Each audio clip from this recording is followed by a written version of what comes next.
سيدنا ومولانا محمد بن عبد الله وعلى آله وأصحابه ومن والاه ولا حول ولا قوة إلا بالله. ربي أعوذ بك من همزات الشياطين وأعوذ بك ربي أن يحضرون. سبحانك لا علم لنا إلا ما علمتنا إنك أنت العليم الحكيم ولا حول ولا قوة إلا بالله العلي العظيم. قال تعالى في كتابه الكريم وهو أصدق القائلين: أعوذ بالله من الشيطان الرجيم والذين جاهدوا فينا لنهدينهم سبلنا وإن الله لمع المحسنين. صدق الله العظيم وصدق رسوله الكريم. نحن على ذلك من الشاهدين والشاكرين والحمد لله رب العالمين. معاشر المسلمين والmuslimat, al-mukarramun wal mukarramat, yang sama-sama kita senantiasa hormati segenap pengurus Masjid Izzatul Islam Perumahan Patra Sriwijaya, Bapak Yusrizal beserta jajaran, semoga senantiasa diberikan kemudahan dan keberkahan di dalam memakmurkan masjid kita tercinta ini. Yang kami hormati para ustadz, para tokoh masyarakat, para alim ulama, bapak-bapak, ibu-ibu yang senantiasa hadir di dalam majelis kita ini. Mudah-mudahan setiap waktu yang kita berikan untuk duduk bersama-sama di majelis ini nanti akan bersaksi di hari kiamat sebagai amal ibadah kita yang diterima oleh Allah Subhanahu wa taala. Amin ya rabbal alamin. Bapak Ibu jamaah sekalian rahmati Allah, kembali kita bersyukur kepada Allah atas limpahan karunia dan rahmat Allah Subhanahu wa taala. Kita senantiasa diberikan kesehatan, kenikmatan, umur yang panjang, kemudahan dalam ibadah. Maka kita sebagai hamba Allah harus dan senantiasa mensyukurinya dengan mengulang-ulang satu kalimat yang diajarkan oleh Allah, yaitu alhamdulillahirabbil alamin. Karena kita sudah banyak mendapatkan nikmat itu, maka mudah-mudahan nikmat itu akan senantiasa ditambahkan oleh Allah Subhanahu wa taala, baik secara material atau juga secara keberkahan di dalam hidup. Maka insyaallah ketika kita mensyukurinya dengan ikhlas, dengan tulus, maka insyaallah Allah senantiasa berikan keberkahan di dalam rezeki nikmat yang diberikan kepada kita. Amin ya rabbal alamin. Salawat dan salam semoga senantiasa tercurah kepada junjungan kita, suri tauladan kita, Nabi besar Muhammad sallallahu alaihi wasallam. Mudah-mudahan kita insyaallah apa yang kita lakukan ini, apa yang kita rutinkan ini, kita niatkan dalam rangka menghidupkan sunnah Rasulullah SAW, dan menghidupkan itu dengan niat dalam rangka menyampaikan dan mengutarakan rasa cinta kita kepada Rasulullah, menjadi bukti. Jadi kalau bukti cinta itu butuh pembuktian, maka mudah-mudahan dengan duduknya kita bermajelis ini, di pertemuan kita yang kesekian ini, mudah-mudahan ini kaki menjadi bukti, menjadi hujah. Ketika kita ditanya di hari kiamat, apa bukti kau cinta dengan Rasulullah di dunia ini? Maka kita mudah-mudahan ini menjadi hujah bahwa kita sedikit-sedikit mempelajari apa yang Rasulullah SAW sampaikan. Sedikit-sedikit kita memahami apa yang Rasulullah SAW bawa risalah ini, dan sedikit-sedikit kita amalkan, dan sedikit-sedikit kita sampaikan. Nah, ini kebaikan ini insyaallah mudah-mudahan kaki di akhirat kita termasuk yang diakui oleh Rasulullah SAW sebagai umatnya dan mendapatkan syafaatnya di hari kiamat. Amin ya rabbal alamin.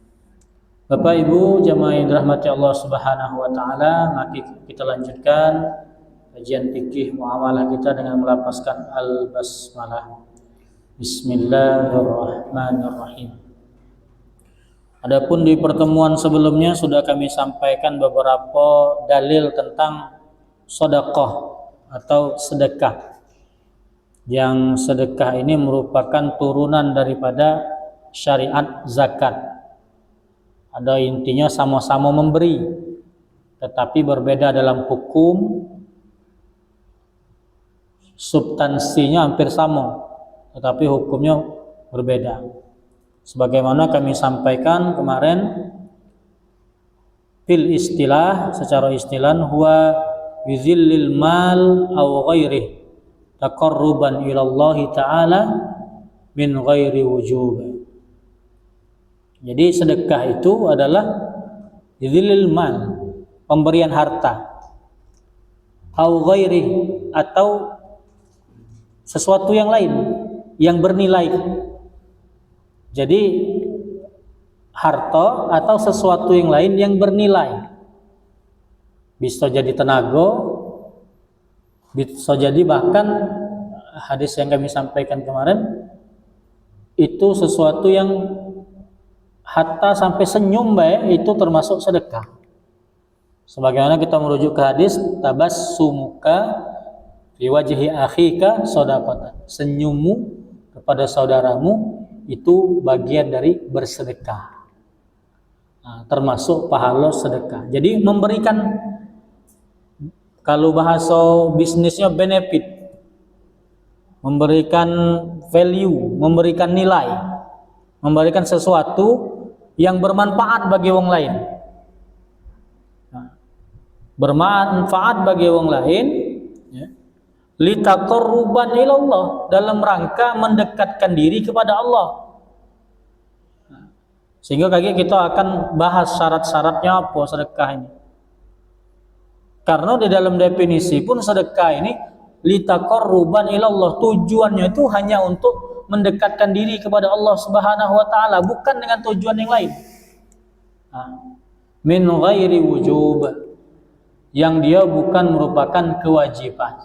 Meskipun sedekah ini hukumnya adalah sunnah, tidak sampai kewajib. Jadi sedekah hukumnya sunnah, bukan kewajiban. Nah, itu yang kita bahas bersama-sama. Lalu fasyurutus sadaqah. Lalu apa syarat-syarat daripada sedekah ini? Fasyurutuhu, yang pertama itu al-awwal al-ikhlas. Sedekah ini punya syarat. Agar sedekah ini yataqabbal, diterima oleh Allah Subhanahu wa taala, maka ada syarat-syaratnya. Disebutkan oleh para ulama, dijelaskan bahwa yang pertama adalah al-ikhlas. Syaratnya bersedekah ini harus dengan ikhlas, keikhlasan kepada Allah Subhanahu wa taala.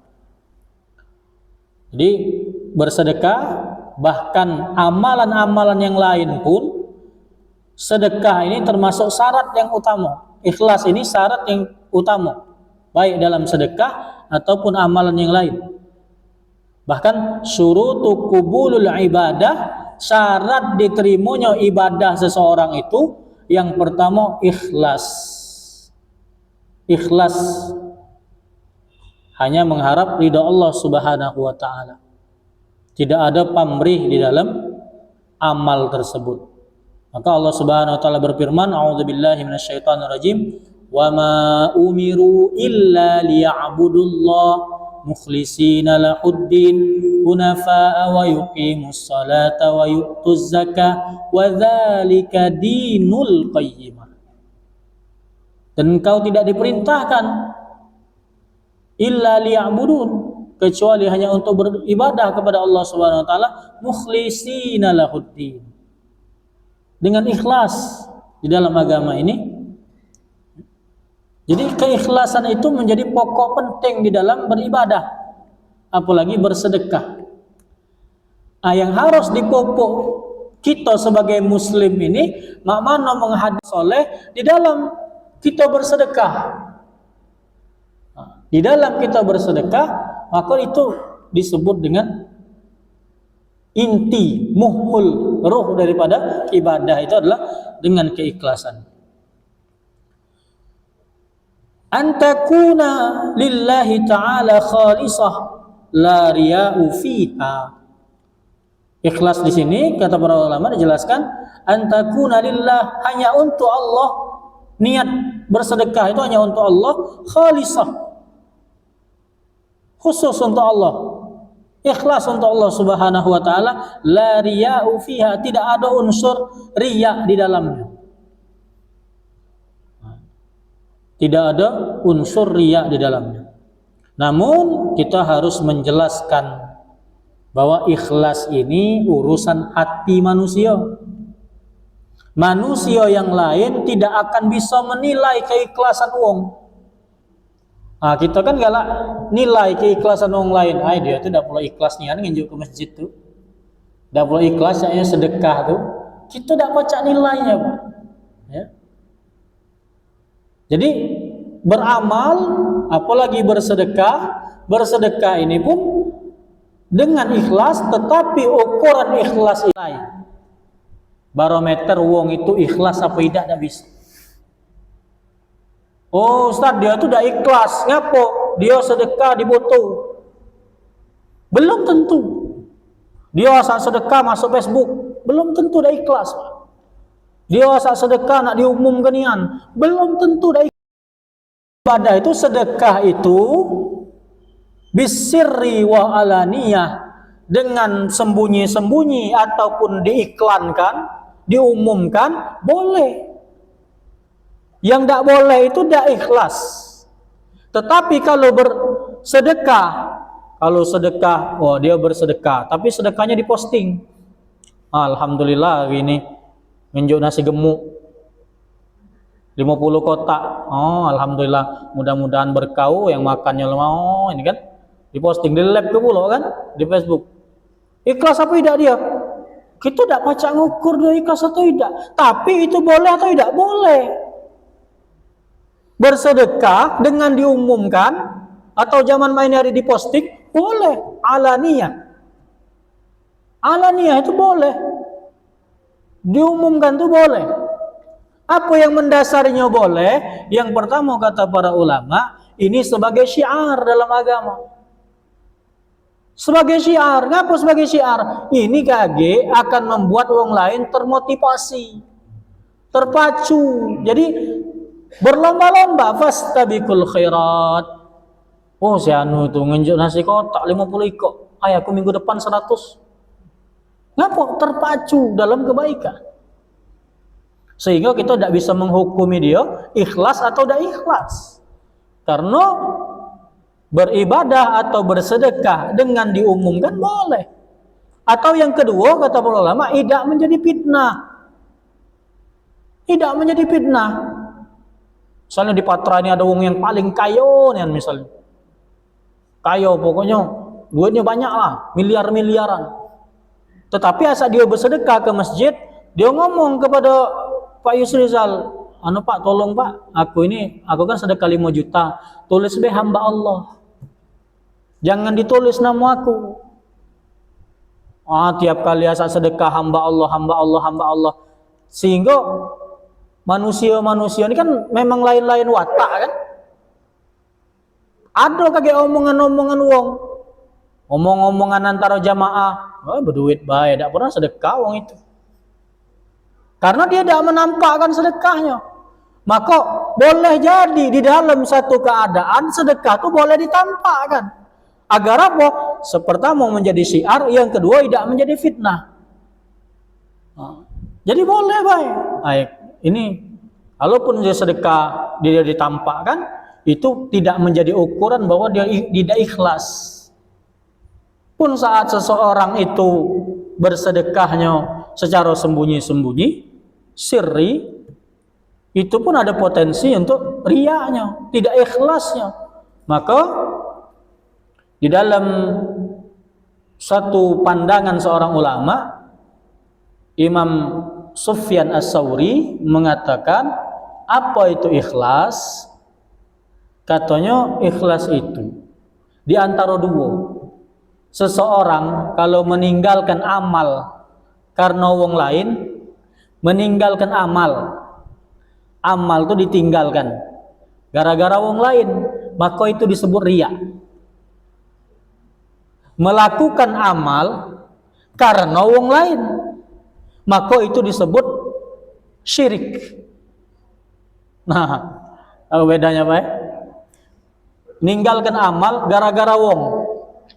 Ada ini yang rajin ke masjid nih. Amang itu rajin ke masjid. Tiap maghrib dia ke masjid, tiap isya dia ke masjid terus. Asa dia pergi dari rumah ke masjid ini, ada celetukan tetangga didengar. Jak kali man pulau ke masjid terus. Terdengarlah oleh kupingnya tadi. Aja dia. Aku datang ke masjid lagi. Aku nak sembahyang di rumah, aku takut riya. Nah, kalau merujuk kepada pendapat imam ini tadi, menjelaskan berarti takut riya itu masuk riya. Kita ninggalkan amal karena wong lain tuh, itu riya. Karena kita ninggalkannya karena wong lain. Aku dah galak bersedekah lagi, aku takut dia diomongi wong cak ahli sedekah nian. Lah tidak bersedekah. Nah, itu riya.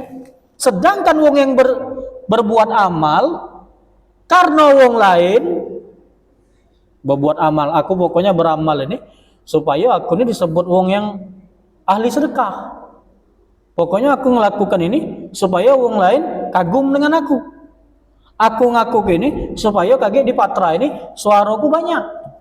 Misalnya kan, zaman-zaman caleg kemarin gue, pokoknya ngembek simpati manusia, ya, pencitraan zaman hari. Maka itu disebut dengan syirik. Mana yang disebut ikhlas? Yang disebut ikhlas, kata beliau, adalah di antara keduanya. Tidak meninggalkan amal karena wong lain, tidak melakukan amal karena wong lain. Itu disebut ikhlas. Hanya semata-mata karena Allah Subhanahu wa ta'ala. Nah, jadi syarat yang pertama adalah ketika kita bersedekah itu ya ikhlas. Sebisa mungkin kita mengikhlaskan. Sebisa mungkin kita ini tanpa ada embel-embel. Beramal itu tanpa ada embel-embel. Meskipun kita sedekah itu nak disebutkan, nak tidak disebutkan. Nak diakui, tidak diakui. Nak dibales, tidak dibales. Itu bukan urusan kita. Yang jelas kita ikhlaskan di dalam ibadah ini untuk litaqarruban ilallah. Untuk mendekatkan diri kita kepada Allah Subhanahu wa ta'ala. Yang kedua, al-malul halal. Hendaknya syarat yang kedua, harta yang disedekahkan itu dari harta yang halal. Ini mutlak sebagai syarat supaya sedekah itu diterima. Ayyatasaddaqu min malin thayyibin la min haram.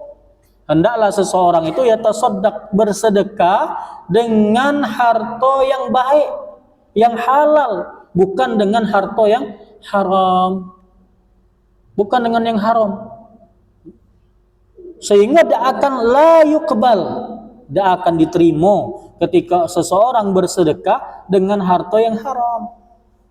Ya. Dengan harta korupsi, duit korupsi, dibangunkan masjid, tidak bakal diterima. Korupsi. Alhamdulillah ini hasil korupsi 100 juta. Jadi kunjuk ke masjid 50 juta. Tidak akan diterima. Apalagi parah-parahnya bangunan masjid dikorupsi. Dikorupsi. Ada masjid di Jakabaring sana kan? Mentiang-tiangnya hari. Kabarnya itu jadi masjid paling megah se-Asia Tenggara kalau tidak salah. Kabarnya sampai main hari tinggal tiangnya dikorupsi.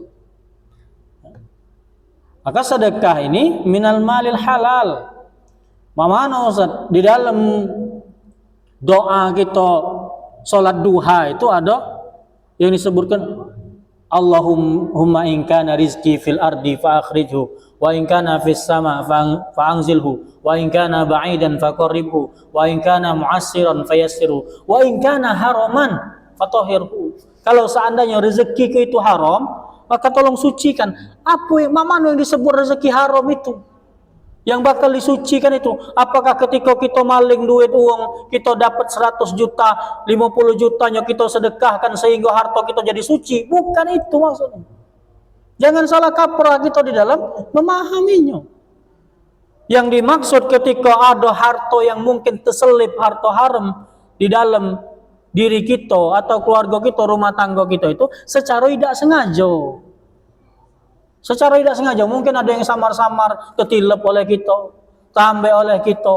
Nah, itu kan menjadi problem. Atau harta, tambah harta kawan, apa dan lain sebagainya yang secara tidak sengaja. Bukan dengan terang-terangan. Ya? Atau dengan niat. Dengan niat, aku nih korupsi ini kage bukan untuk aku dewe. Ya? Apa ada cerita zaman dulu, zaman siapa?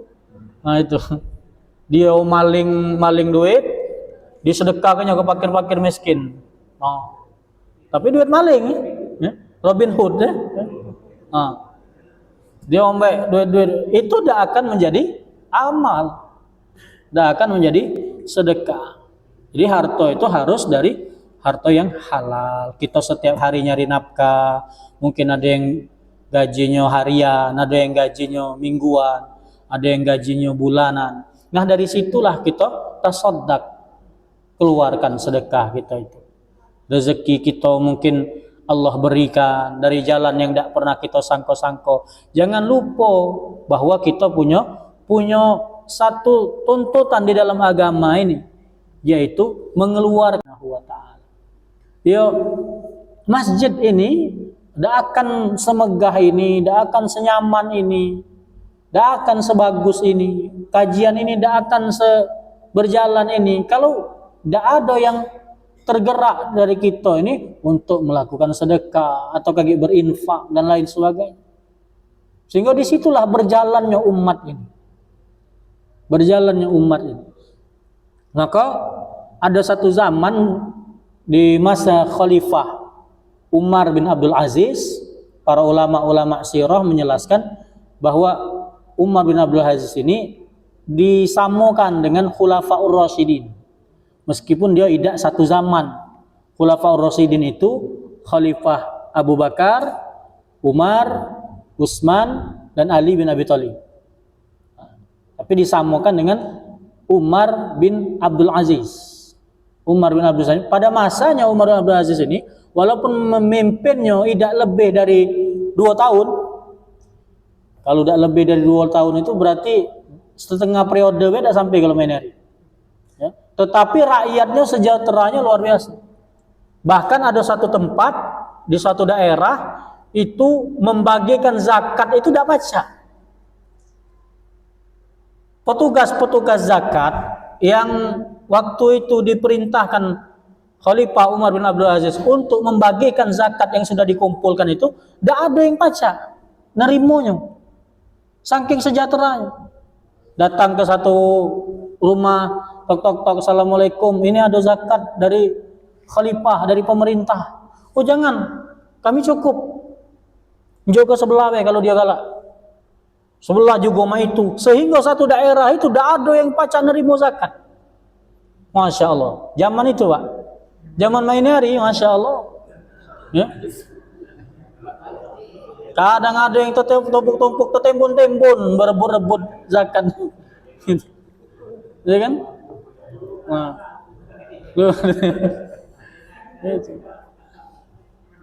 Isi rumah cuma 3 ekor, dia ngomong 3 kakak. Nah.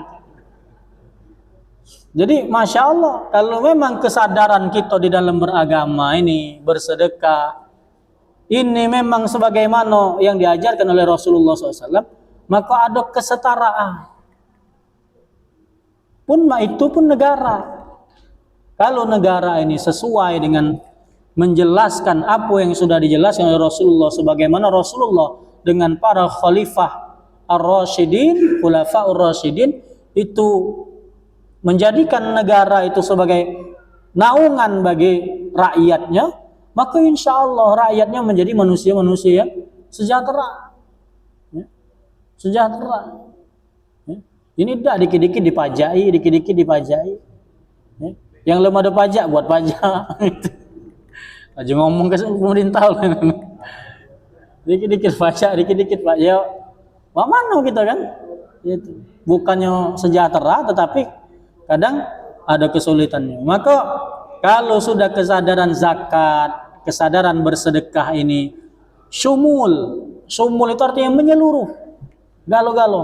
Oh iya, berarti di dalam syariat Islam ini kita ada kesadaran bahwa di dalam harta kita ini ada hak saudara-saudara kita yang lain, sehingga kita bagikan. Ya. Jadi kita bagikan. Syarat yang kedua. Yang ketiga, syurutuhu an-niyah. Niyah. Jadi niatnya kita niatkan sebagaimana definisinya tadi adalah untuk mendekatkan diri kepada Allah, litaqarruban ilallah, tanpa ada niat-niat yang lain.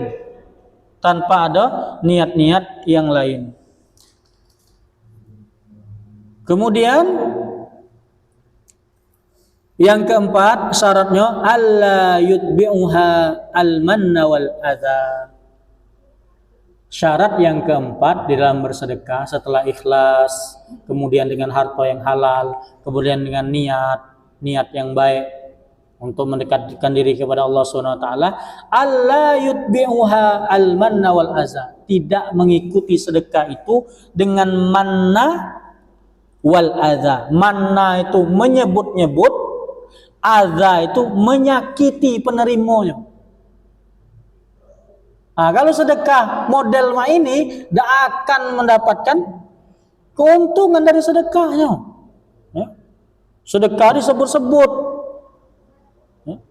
La yutbi'uha manna wal adza. Jadi al-manna ini dijelaskan bukan memposting tadi, tapi menyebut-nyebut. Ya. Menyebut-nyebut. Sedekah cuma 10.000. Sedekah 10.000. Oh, aku tahu Maulid tahun kemarin kunjukkan dengan Pak Yusri 10.000. Asal tiap kali berkumpul pokoknya aku 10.000 sudah. Oh 10. Namun disebut-sebut berulang-ulang disebutkan. Ya.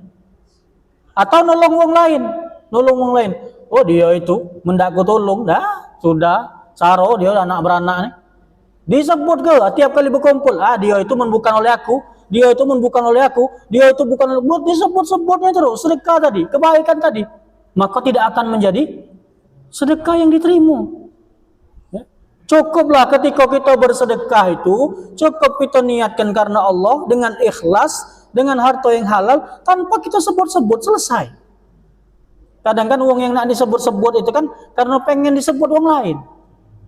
Oh iya nih, oh iya. Dia pengennya mah itu supaya uang takjub. Maka disebut-sebut kan sedekah 10.000, nyebutkannya 10 kali. 10 kali cerita. Ada mamang itu. Jangan sampai. Atau bil adza, dengan menyakiti. Kau sedekah ke dengan kau ya? Kau ingat aku nih. Ya, kau ini itulah. Hidup nih jangan nyaroi wong. Kira-kira. Sedekah kan Jo ini, cuman banyak nih kan repetannya ke mamang yang dinjo tadi kan. Ya. Oh, itu hidup kan nyusai wong tuh lah gawe kau ni. Ini kunjuk no. Kira-kira yang dijauh tadi senang apa tidak? Awang. Ya. Maka disebutkan oleh Allah Subhanahu wa taala, qaulun ma'rufun wa maghfiratun khairun min shadaqatin yatba'uha adza. Omongan yang baik, yang bagus, memotivasi, nasihat yang baik, jauh lebih bagus, jauh lebih baik daripada sedekah yang diiringi dengan menghina tadi, mengungkit-ungkit tadi. Itu tidak akan menjadikan kebaikan bagi kita. Tidak akan menjadikan kebaikan bagi kita. Kenapa? Kita bantu wong, tapi kita ungkit-ungkit terus. Kau terkenal tidak kau dulu kau bantu? Oh, ya, tidak akan menjadi kebaikan. Ya. Kalau kita kau ini kunjuk, kau ini nyari duit dah galak, penyungkan nian, gawe dah galak, kunjuk duit. Kira-kira kunjuk itu Allah. Masya Allah. Ya, dah kata mamang itu. Ya. Jangan sampai itu mengotori ibadah kita, sedekah kita dengan menyebut-nyebutnya atau dengan menyakiti orang yang menerimanya. Nah, maka Rasulullah SAW, itu 4 rukunnya dan beberapa keutamaannya disebutkan. As-sadaqatu tudfi'ul khati'ata kama yudfi'ul ma'un nar. Hadis riwayat At-Tirmizi. Kata Rasulullah SAW, sedekah itu memadamkan dosa, membersihkan dosa, menghapuskan dosa, sebagaimana kama yudfi'ul ma'un nar, sebagaimana air memadamkan api. Kalau kita pernah memadamkan api dengan banyu, pidam dia, selesai. Itulah ketika kita bersedekah, Allah padamkan seluruh dosa-dosa kita. Itu kata Rasulullah SAW. Al-Imam An-Nawawi mengatakan as-sadaqatu mustajabatun fi kullil awqat. Jadi sedekah itu kata Imam Nawawi disunnahkan di setiap waktu, kapan baik. Bahkan di dalam ayat alladzina yunfikuna fis syarra'i wad dharra. Jadi ciri-ciri wong yang beriman itu, ciri-ciri wong yang bertakwa itu yang menyedekahkan hartanya, yang bersedekah fis syarra' wad dharra, baik dalam keadaan dia lapang ataupun dalam keadaan sempit. Kalau jika itu wajar kalau dang lapang bersedekah itu wajar. Tetapi akhlak yang paling mulia dari Rasulullah dengan para sahabat itu bersedekah dalam keadaan sempit. Pernah ada bersedekah dalam keadaan sempit? Itu ayo.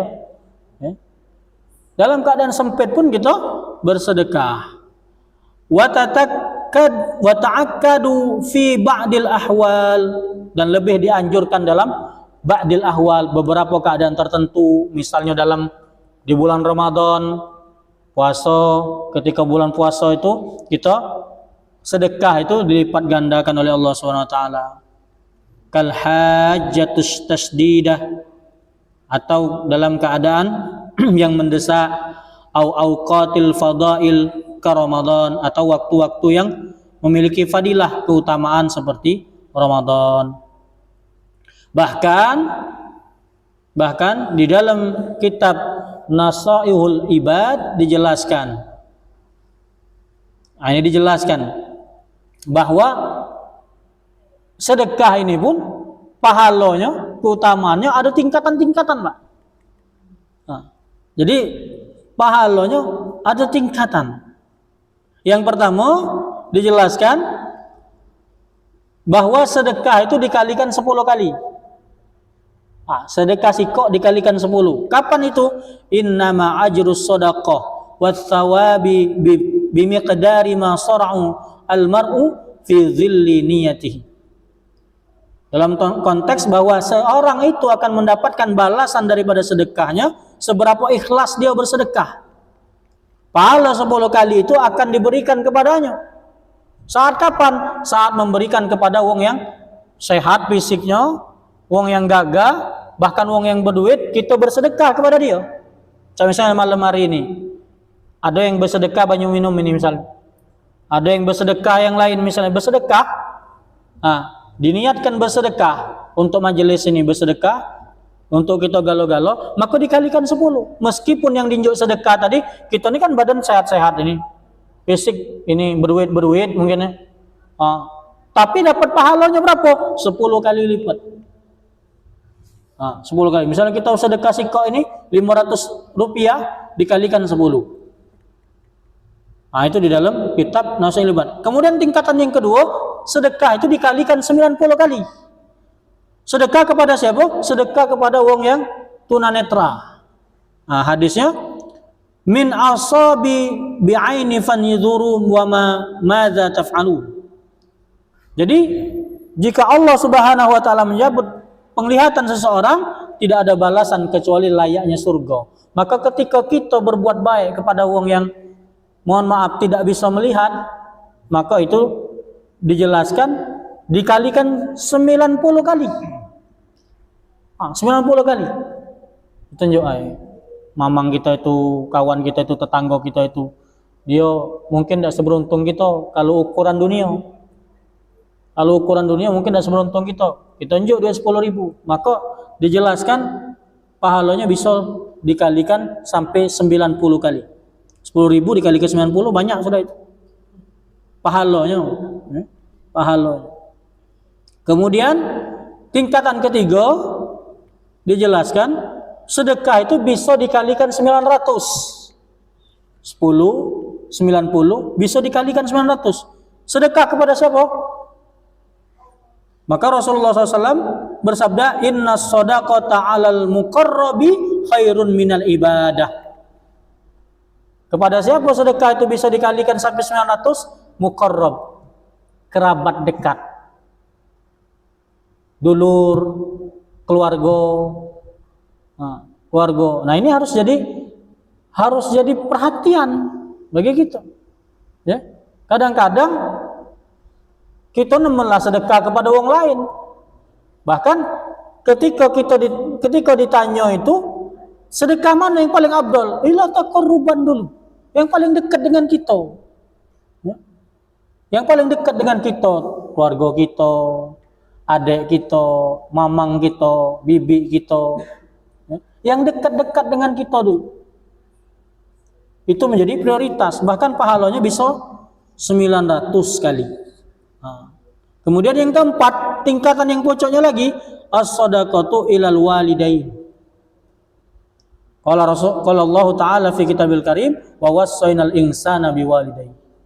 Sedekah kepada wong tua itu bisa dikalikan 100.000 kali lipat. Bayangkan, 100.000 kali lipat. Sedekah kepada orang tua. Maka jangan sampai kita melalaikan. Kepada orang tua itu disebut sedekah. Kita niatkan sedekah itu menjadi sedekah. Tapi sedekah itu jauh lebih afdal.